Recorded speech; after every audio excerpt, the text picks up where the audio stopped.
Hello दोस्तों, नमस्कार। आप सभी का स्वागत है एक बार फिर से आपके channel IAS aspirant Hindi word में।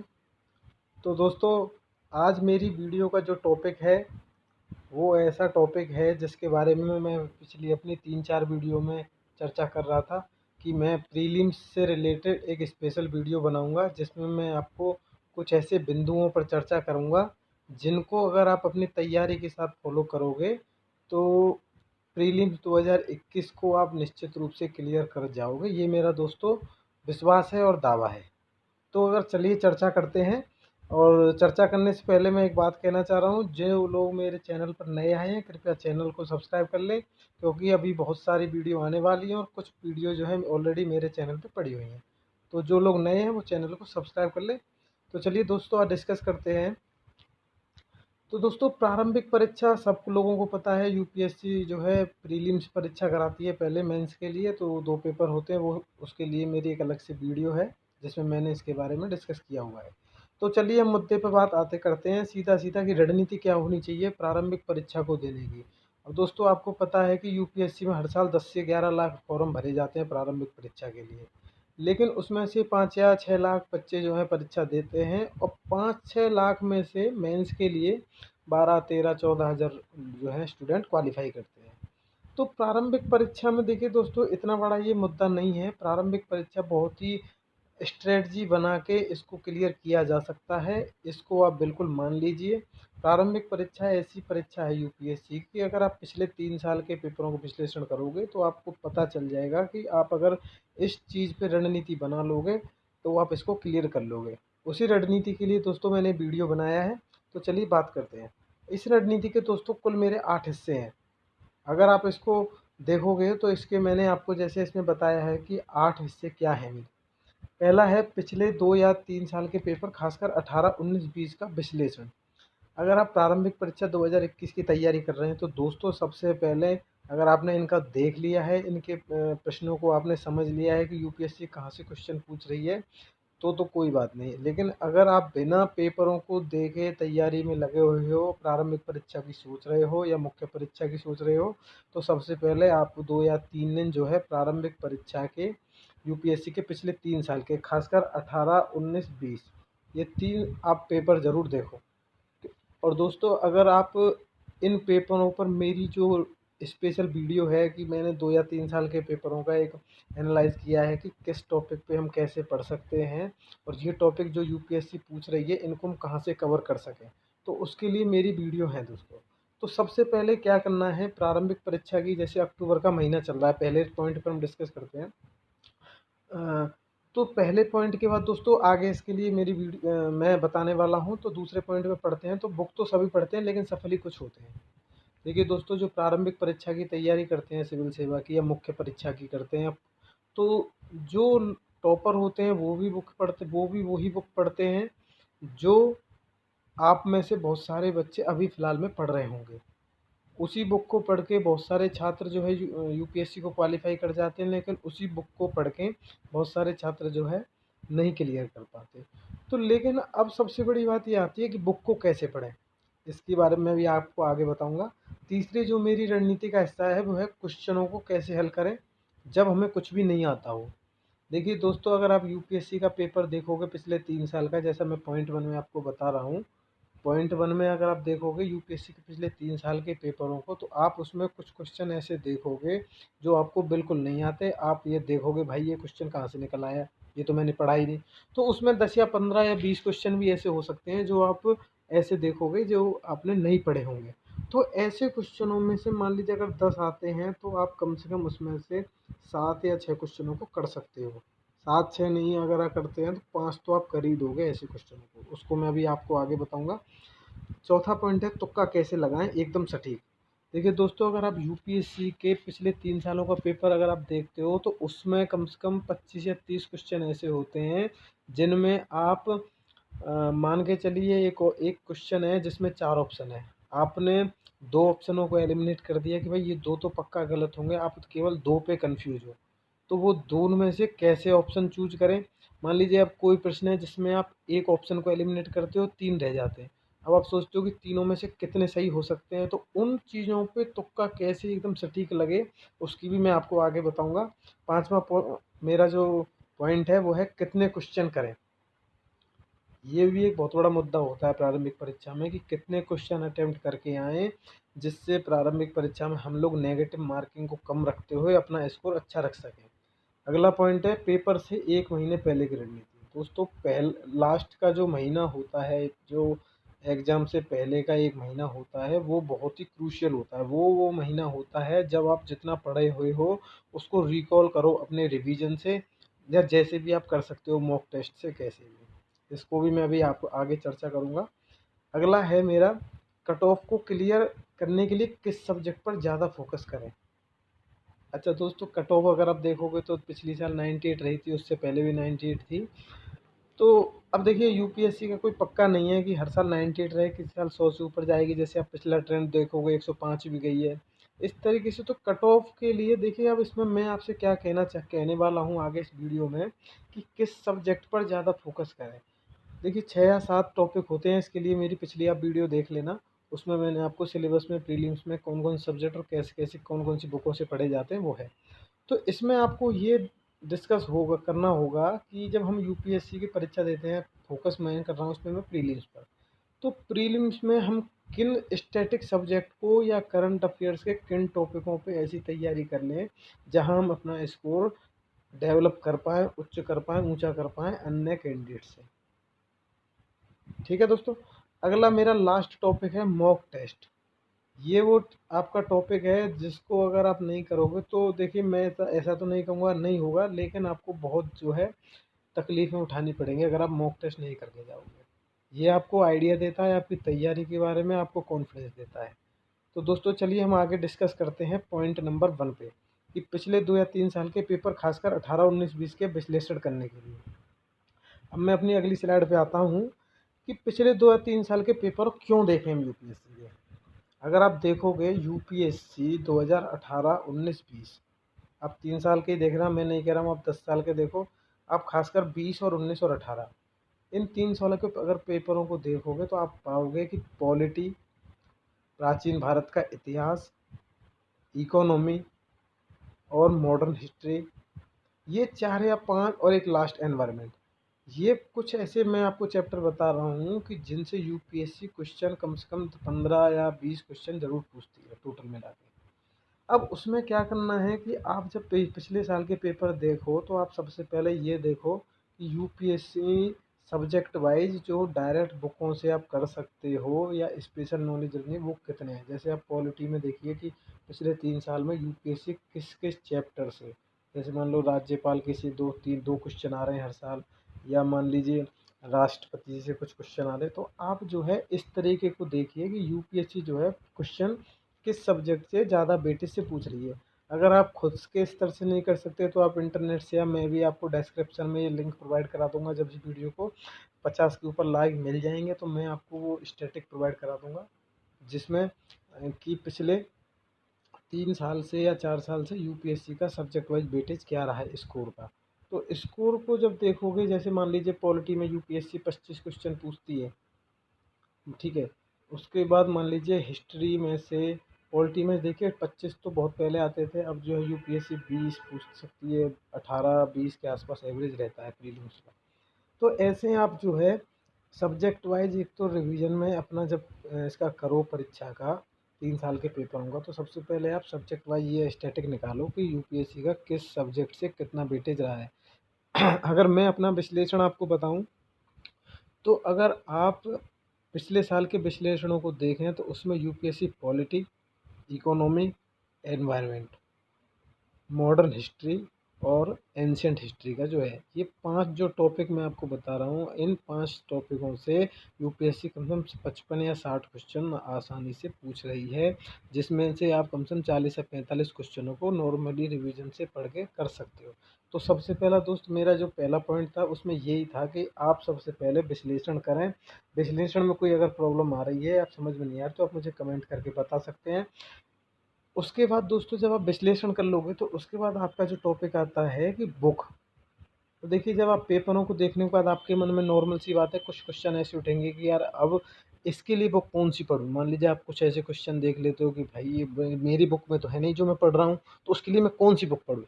तो जब आप देखोगे तो ऐसा कुछ नहीं है कि टॉपर्स या जो और जो कैंडिडेट होते हैं जो वास्तव में सीरियस होते हैं वो अलग किताबों से पढ़ते हैं और आपके लिए बहुत ही घटिया किताबें मिलती हैं, ऐसा कुछ नहीं है। इस वहम को आप दिमाग से निकालिए कि बुक्स कभी मायने नहीं रखती हैं इतनी ज़्यादा, वो आपकी मायने जब रखती हैं आप बुक्स में से कैसी स्टैटिक आप निकालो। आप बुक को 10 बार पढ़ लीजिए, आप जब भी किसी उस बुक के किसी भी चैप्टर को नहीं हल कर सकते, लेकिन अगर आप 2 बार भी उस बुक के एसेंस को अगर जान लोगे, एसेंस का मेरा मतलब है उस बुक के हर चैप्टर से क्या निकल के आ रहा है, वो आपको समझना बहुत ज़रूरी है। तो बुक के लिए देखिए मैंने अपनी पिछली वीडियो में बताया है कि प्रीलिम्स और मेंस के लिए आप कौन-कौन सी बुक जो है ले सकते हैं। लेकिन बुक में अब आपको कैसे पढ़ना है? तो दोस्तों इसको आपको मेरे पहले वाले पॉइंट से कनेक्ट करना है। उसमें क्या है कि बुक में जो है जब आप देखोगे कि जब आप पिछले सालों के जो प्रश्नों का एनालिसिस आपने किया उसमें देखोगे कि पॉलिटी पॉलिटी में जब आप क्वेश्चनों का विश्लेषण करोगे तो आप पता चल जाएगा कि इसमें से मान लो आपने 20 क्वेश्चन है किसी साल के, आपने विश्लेषण कर लिया, इनको चेक कर लिया, एनालाइज कर लिया। एनालाइज करने के बाद तब आप जो है देखोगे कि इसमें से कम से कम 14 या 15 क्वेश्चन जो है मैं लक्ष्मीकांत से कर सकता हूँ। बचे 5 क्वेश्चन उसमें से 3 या 4 जो है मैं करंट अफेयर्स में से कर सकता हूँ। तो यहाँ आपको देखना है कि अगर आपका मान लो पॉलिटी में रिवीजन से आप इतने क्वेश्चनों को कर पा रहे हो, तो आप जो है पॉलिटी में उसी बुक पे फोकस रखिए। उसके अलावा अगर आप 3 या 4 करंट अफेयर्स से भी कर रहे हो, तो उसके लिए आपको करंट अफेयर्स के पॉलिटी के खास टॉपिकों पर ध्यान देना होगा।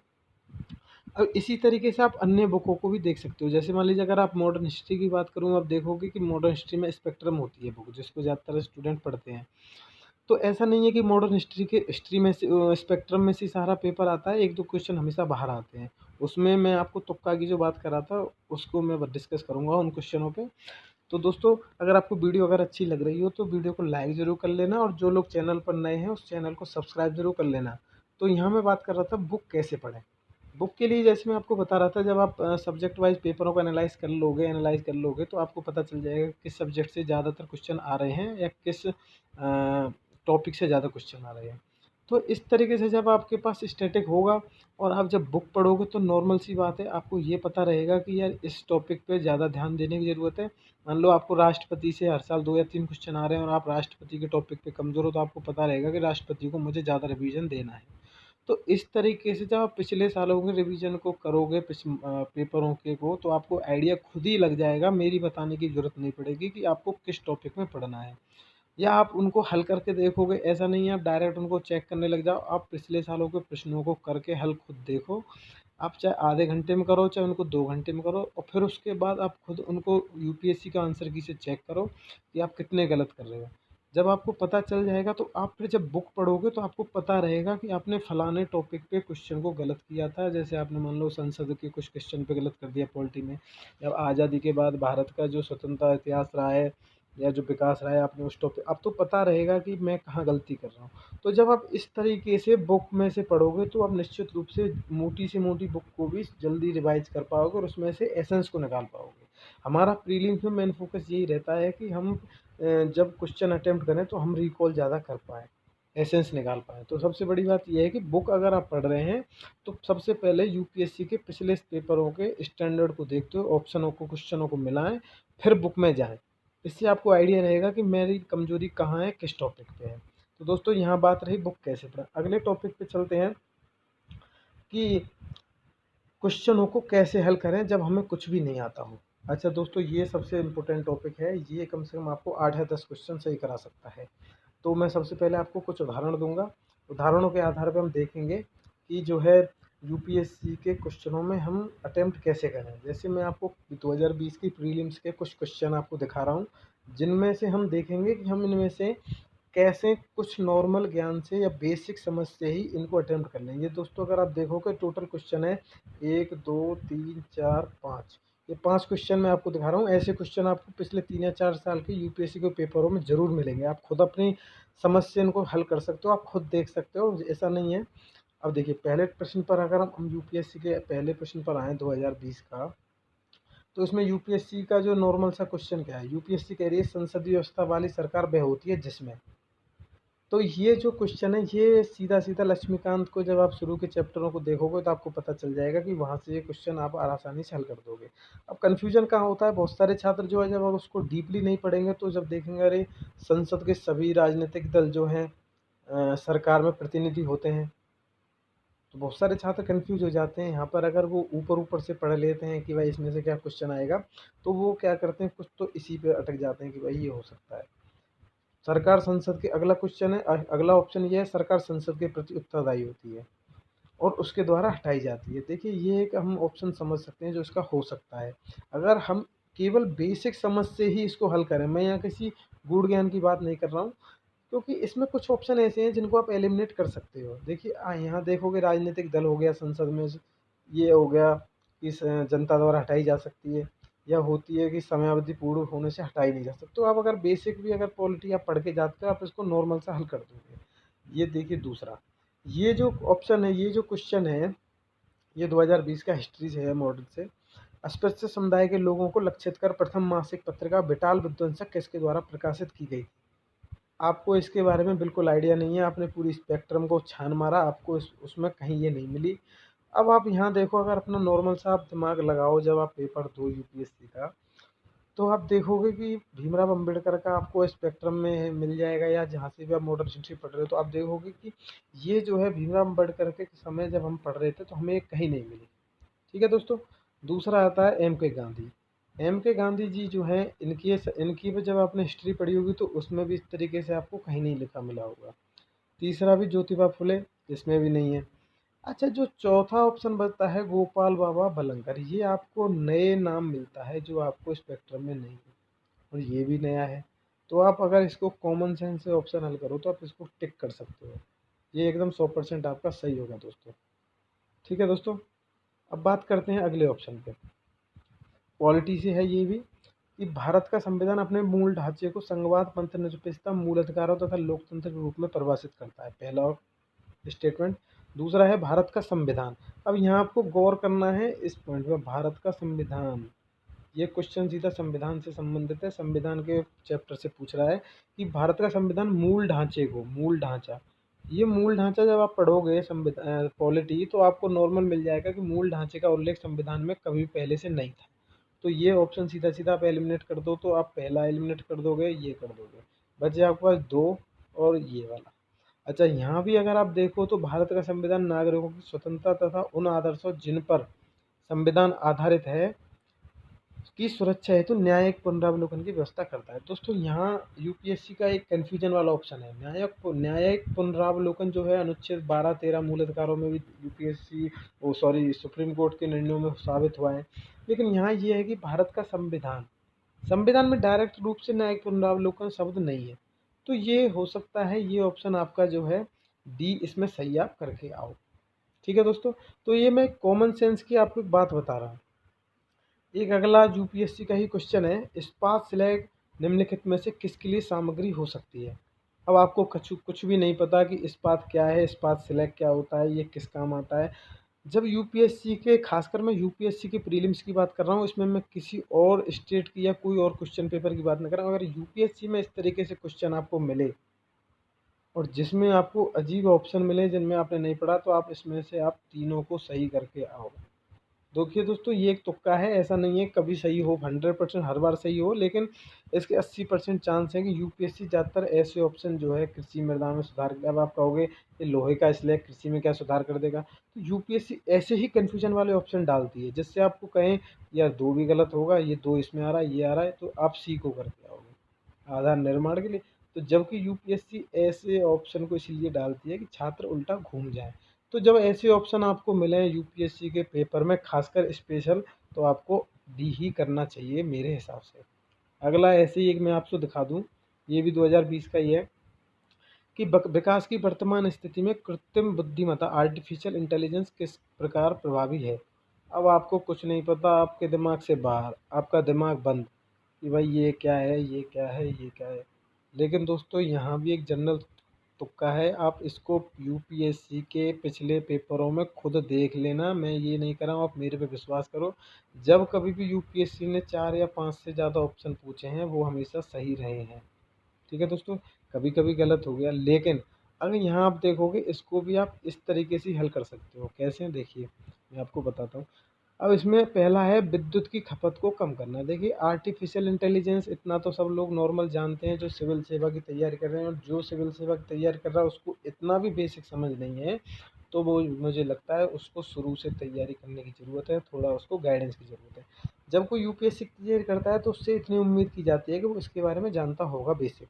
तो दोस्तों, जब हमको कृत्रिम बुद्धिमत्ता से जो ऑप्शन पूछा गया है, जैसे विद्युत की खपत कम करना, सीधी सी बात है कि आर्टिफिशियल इंटेलिजेंस इसमें हेल्प करती है।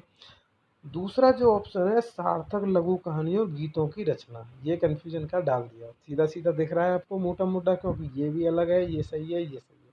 अब आप दो को हटा दो, आप सीधा सीधा बी पे चले जाओ। दो को नहीं, दो गलत नहीं है दोस्तों। अब यूपीएससी का क्या पूछ रही है, यूपीएससी छात्रों को कंफ्यूज करने के लिए क्या कह रही है कि आप दो को गलत करिए, तो बच्चा दो को यहाँ से हटा देगा, यहाँ से हटा देगा, इसको सही करके आएगा, जबकि ये गलत है। सही क्या है, सही सीधा सीधा मैं जब आपको इसमें बताया था कि ऐसे ऑप्शनों में सारे सही होते हैं, तो ये सारा सही है। तो दोस्तों ये ऑप्शन अटेम्प्ट कर सकते हो आप इस तरीके से। इसके अलावा भी देखिए दोस्तों, प्रीलिम्स में यूपीएससी के कुछ ऑप्शन ऐसे होते हैं जो बिल्कुल नॉर्मल एलिमिनेशन से या थोड़ी बहुत तुक्केबाजी से आप कर सकते हो, और ऐसे क्वेश्चन कम से कम आपके 20 या 25 हो सकते हैं, गारंटीड मैं आपको कह रहा हूँ, अगर आप पिछले 3 सालों के क्वेश्चनों को देखोगे। तो दोस्तों इसके बाद तुक्का कैसे लगाएं, देखिए थोड़ा सा आपको हंसी आ रही होगी अगर आप इसको देखोगे कि भाई यूपीएससी में तुक्का, लेकिन दोस्तों ये एकदम 100% सही बात है कि आप यूपीएससी में बिना तुक्का के पास नहीं हो सकते, अभी फिलहाल के ट्रेंड को देखते हुए। अब तुक्का कैसे लगाएं, तुक्का के लिए देखिए यूपीएससी के आपको पहले सीधी सी बात है, मैं कितना भी आपको बोल लूँ, जब तक आप पिछले 2 साल के या 1 साल के पेपर नहीं देखोगे आप सीधा सीधा नहीं समझ पाओगे। जैसा मैंने आपको इसमें बताया है, ये भी एक तरीके से तुक्के ही हैं। ठीक है दोस्तों, ये मैं कोई अलग से आपको ब्रह्म ज्ञान नहीं बता रहा हूँ, ये भी तुक्के हैं, लेकिन एक सीधी सी समझ से। तो तुक्का कैसे लगाएं, तुक्का में देखिए दोस्तों, बहुत बार क्या होता है कि हम 4 ऑप्शन होते हैं, 1 2 3 4।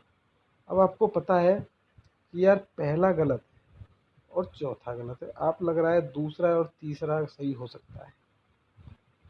ऐसा मान लो आपको कम से कम 10 क्वेश्चनों में है कि भाई दो को आप एलिमिनेट कर रहे हो, दो में कन्फ्यूजन है, तो सीधा सीधा प्रायिकता प्रोबेबिलिटी का सिद्धांत कहता है कि इस केस में जब आप दो को एलिमिनेट करते हो तो आपके 50% क्वेश्चन आपके डेफिनेटली सही होंगे ही होंगे। अगर आप 10 में करके आते हो तो 5 आपके सही होंगे, सीधा सीधा मैं आपको बता रहा हूँ। तो यू देखिए दोस्तों, जब कभी भी आप पेपर देते समय दो ऑप्शनों में कन्फ्यूज हो तो उनको डेफिनेटली करके आएँ, इसमें आपको कभी भी घाटा नहीं रहेगा, ये मैं आपको गारंटी बोल रहा हूँ।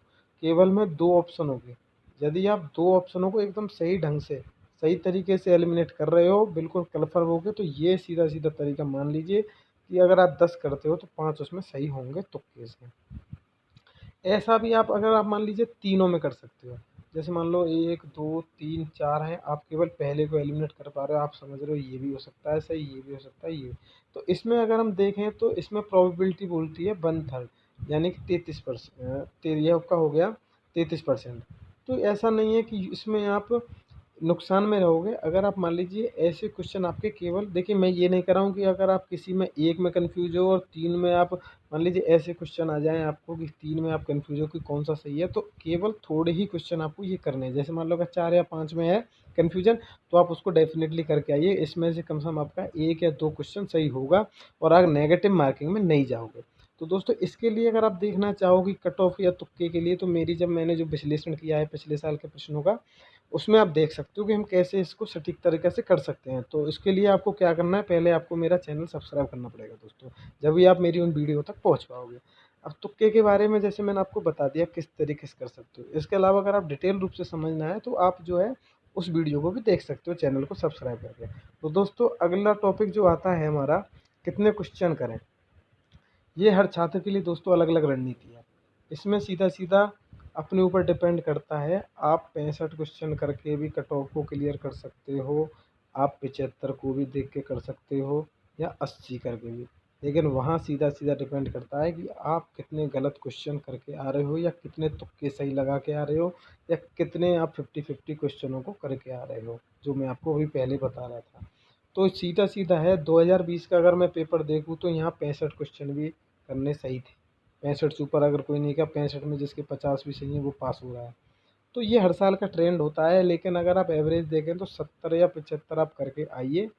अगर आपको सीधा सीधा कन्फर्म हो कि 60 क्वेश्चन मेरे सही हैं, सीधा सीधा अगर आपको लग रहा है। तो दोस्तों क्वेश्चन अटेम्प्ट करने की तकनीक आपके ऊपर डिपेंड करती है कि आप कैसे जो है क्वेश्चन अटेम्प्ट करोगे। तो सीधा सीधा दो टप्पे की बात मैं आपको बता रहा हूँ कि ये आप 75 करिए, 80 करिए, लेकिन नेगेटिव मार्किंग आपको कम रखनी है। नेगेटिव मार्किंग अगर आप 80 करके आओगे और उसमें से आपके 30 नेगेटिव हो जाते हैं तो वहाँ कोई फ़ायदा नहीं है, ये सीधा सीधा अपने पैरों पे कुल्हाड़ी मारना है। तो ये आप वहाँ हर जब आप पेपर देने बैठो तो आपको सीधा सीधा जब क्वेश्चन अटेम्प्ट करोगे तो आपको पता चल जाएगा पेपर टफ है कि या सरल है। अगर टफ है तो वो सबके लिए टफ है, तो आप वहाँ देख लीजिए कि यार 60 या 65 से मेरा हो सकता है।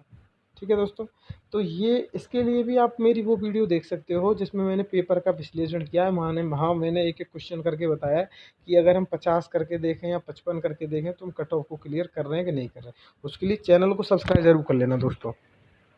इसके बाद बात आती है पेपर से एक महीने पहले की रणनीति क्या हो।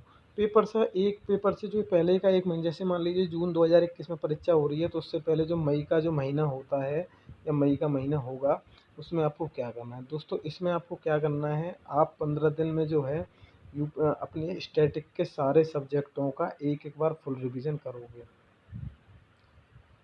15 दिन में। ये आप लास्ट के 15 दिन रख लो या शुरू के कर लो, सब सब्जेक्टों का। उसके अलावा जो आपके करंट अफेयर्स हैं पिछले 1.5 साल के, उन सबको आपको एक बार क्विक रूप से रिवीजन करना है, बिल्कुल समझ समझ के। और इस समय रिवीजन करते हुए आपको क्या करना है, लास्ट के 7 दिन आपको छोड़ने हैं। 15 दिन की जगह आप करंट अफेयर्स को 7 दिन रख सकते हैं। कि आप मान लीजिए आप पहले 15 दिन में आपने स्टैटिक कर लिया, दूसरे 7वें दिन में आपको करंट अफेयर्स करना है। अब जो लास्ट के 7 दिन रहेंगे उसमें आपको क्या करना है, उसमें आपको उन सब्जेक्टों को उठाना है जिन पे आपने रणनीति बनाई है कि कौन सी सब्जेक्ट पे ज़्यादा फोकस करना है। जैसे मैंने पिछली स्लाइड में आपको बताया था कि आप सब्जेक्ट फाइनल करिए कि इस सब्जेक्ट पे फोकस करके मैं स्कोर ले आऊँगा। तो आपको लास्ट के 7 दिन में केवल उन्हीं सब्जेक्टों पे फोकस करना है और अपने करंट अफेयर्स के को जो खास टॉपिक आपने छांटे हैं उन पे करना है। ठीक है दोस्तों, लास्ट महीने में आप इस तरीके से कर सकते हो। कट ऑफ को क्लियर करने के लिए किस सब्जेक्ट पर, ये देखिए मैंने आपको अपनी पहली वीडियो में बताया हुआ है। आप पॉलिटी, हिस्ट्री, हिस्ट्री में आप मॉडर्न हिस्ट्री और आपका एंशियंट हिस्ट्री, इन दोनों पे आपको फोकस हर हालत में रखना है। अगर आप इनको छोड़ के जाओगे तो फेल होके आओगे, सीधा सीधा लिखवा लो आप मुझसे। ठीक है, तो पॉलिटी हो गया, हिस्ट्री हो गया और इकोनॉमी, और लास्ट आपका एनवायरनमेंट। ये 4 आपको हर हालत में कन्फर्म है। अगर इसमें से 60 क्वेश्चन आते हैं तो आपको कम से कम 45 करके सही आने ही आने हैं। अगर आप इससे नीचे जाओगे 40-38 तो आप निश्चित रूप से फेल होके आओगे। तो ये जो 4 सब्जेक्ट मैं आपको बता रहा हूँ, पॉलिटी, हिस्ट्री, इकोनॉमी और एनवायरनमेंट, ये चारों को आपको करना है। इसमें से आप कम से कम 45 क्वेश्चन सही कर दोगे, इसका मेरा दावा है दोस्तों। अगर आप मेरी बताई रणनीति पे चलोगे और उसको अपनी तैयारी में जोड़ लो, बस आप अपनी तैयारी करते रहो, लेकिन जो मैं बता रहा हूँ उसको थोड़ा सा अमल में ले आओ, आप निश्चित रूप से इसको क्लियर कर जाओगे। अब मैं आगे बात करता हूँ आपसे मॉक टेस्ट। देखिए दोस्तों, मॉक टेस्ट के लिए मैंने आपको पहले एक वीडियो में बताया ही था कि आप जब भी कोई सब्जेक्ट पढ़ो, सब्जेक्ट पढ़ने के बाद जब उसको फाइनल रिवीजन उसका कर लो, तो एक मॉक टेस्ट आप तभी दे लो, आपको पता चल जाएगा कि आपके रिवीजन में कहाँ कमी रह गई। जब दूसरी बार उस सब्जेक्ट का आप रिवीजन करो तो उस समय भी आपको एक सब्जेक्ट का मॉक टेस्ट देना है। ये तो सब्जेक्ट वाइज हो गया। अब आपको यूपीएससी के पिछले सालों के प्रश्न पत्रों को उठाना है, जो मैंने आपको पहले वीडियो में बताया था। पिछले 3 साल के 3 साल के पेपरों को आप उठाइए, और यूपीएससी का जो प्रीलिम्स परीक्षा से पहले के जो लास्ट महीना या उससे सेकंड लास्ट महीना है, तो मई से पहले जैसे अप्रैल हो गया, आप उसमें उन 3 सालों के पेपरों को, मॉक टेस्टों को देखिए। आपको पता चल जाएगा कि मैं तुक्का कैसे सही लगा पा रहा हूँ कि नहीं। देखिए, अगर आप किसी संस्था के मॉक टेस्ट फॉलो करोगे तो आप यूपीएससी के तुक्कों को वहाँ नहीं लगा पाओगे। तुक्का हो गया या रिवीजन हो गया आपका, या आपका जो आपने रणनीति बनाई है, आप उन कोचिंग टेस्टों पे नहीं लगा सकते। आपको ये रणनीति केवल यूपीएससी के पेपरों पे लगानी है। आप जब पेपरों को हल करोगे और इस रणनीति में, इस वीडियो में जो मैंने बातें बताई हैं उनको अमल में लाते हुए उन पेपरों करोगे, तो आप कम से कम देखोगे, खुद आप सुधार देखोगे दोस्तों। उसमें आप कम से कम 70 क्वेश्चन आप ज़रूर करोगे। 70 में से आपके, मैं फिर भी बोल रहा हूँ, 58 या 56 क्वेश्चन आप डेफिनेटली सही करके आओगे। मैं आपको श्योर बोल रहा हूँ, आप इसको करके देखो। अगर आपको गलत लगे तो आप मुझे बोल दो, लेकिन मेरी बातें जो बता रहा हूँ मैं उनको ध्यान देते हुए करना है आपको दोस्तों। ठीक है दोस्तों। अब मैं अगर आपको बात करूँ, मैंने आपको ये 8 या 9 पॉइंट बताए हैं, आप इनको अगर फॉलो करेंगे तो आपको निश्चित रूप से इसमें सफलता ज़रूर मिलेगी। अगर आप मेरी बताई अपनी बातों को अगर अपनी रणनीति में, अपनी तैयारी में जोड़ लो, तैयारी आप अपने हिसाब से करिए, लेकिन मैं जो बातें बता रहा हूँ उनको थोड़ा-सा समय दे के सोचो। आपको महसूस होगा कि आपके अंदर सुधार हो रहा है, आपकी तैयारी में सुधार हो रहा है। तो दोस्तों, मेरी कुछ ऐसी वीडियो भी हैं जो जिसमें मैंने और भी कुछ टॉपिकों पर डिस्कशन किया है। तो जब आप मेरे चैनल को सब्सक्राइब करोगे तो आप पाओगे कि इस चैनल पर कुछ ऐसी वीडियो हैं जो आपको सिविल सेवा में सफलता में बहुत ज़्यादा मददगार होंगी। और मैं आपसे दावे से कह रहा हूँ कि अगर आप मेरे द्वारा बताई जानकारी को अपनी तैयारी में साथ जोड़ लोगे तो आप इस परीक्षा में सफल निश्चित रूप से हो जाओगे। और दोस्तों, मैं अपनी अगली वीडियो के टॉपिक के बारे में आपको कुछ बातें बता दूं। जैसे इस प्रीलिम्स से बनाया है, मैं एक मुख्य परीक्षा से संबंधित भी एक वीडियो बनाऊंगा। जो लोग अगर इस चैनल पर नए हैं, नहीं जुड़े हैं, तो वो चैनल को सब्सक्राइब जरूर कर लें, और जो आपके होम पेज पे सब्सक्राइब बटन आ रहा है उसको दबा दें, और साथ में जो बेल आइकन है उसको दबा के वीडियो को लाइक ज़रूर करें। दोस्तों, ये जो मेरी वीडियो हैं ये आपको निश्चित रूप से लाभप्रद रहेंगी, ये मैं विश्वास के साथ कह सकता हूँ। दोस्तों, आप सभी के लिए बहुत बहुत धन्यवाद। आपका दिन शुभ हो।